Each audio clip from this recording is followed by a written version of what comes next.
لو بتسأل نفسك دايما هو انا ليه مش عارف احقق اي حاجة ودايما مشتت، الاجابة باختصار بتقول عدم اهتمامك بالوقت وعدم النظام هم الموصلينك للحالة دي. هقول لك على 4 خطوات سهلة جدا لتنظيم الوقت ويوصلوك للنجاح، وركز على رابع خطوة لانها مهمة جدا. قبل ما نبدأ صلي على حبيبك النبي صلى الله عليه وسلم واعمل لايك للفيديو ما تبخلش. اول خطوة نام بدري واصحى بدري.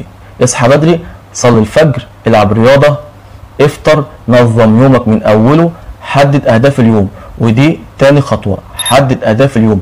اكتب النهاردة هتعمل 1 2 3 4 وكون عملي ونفذ اللي انت كتبته.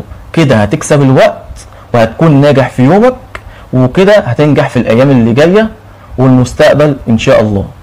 تالت خطوة، كافئ نفسك. مع كل مهمة تقوم بيها في يومك من الاهداف اللي انت كتبتها خلصت منها حاجة، فانت بتكافئ نفسك بعديها، لانك لو ما كافئتش نفسك مش هتعرف تستمر. حتى كافئ نفسك باقل حاجة، انك ترتاح مثلا ربع ساعة مثلا بعد كل مهمة تقوم بيها. اشرب مشروب بتحبه، كل اكله بتحبها، اتمشى شويه. حاول انك تكافئ نفسك، لانك لو ما كافئتش نفسك مش هتعرف تستمر. كافئ نفسك حتى لو حاجه صغيره خالص. رابع خطوه ودي مهمه جدا لازم تركز عليها، الاستمرار. لانك لو ما استمرتش باللي انت بتعمله كل يوم مش هتوصل للهدف الكبير، لان الهدف الكبير عباره عن اهداف صغيره في يومك انت بتنجزها.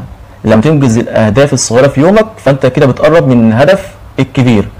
لكن لو انت ما استمرتش بقى باللي انت بتعمله كل يوم فانت كده مش توصل للهدف الكبير. عشان كده استمر، الاستمرار هو اللي هيوصلك، الاستمرار هو اللي هيوصلك.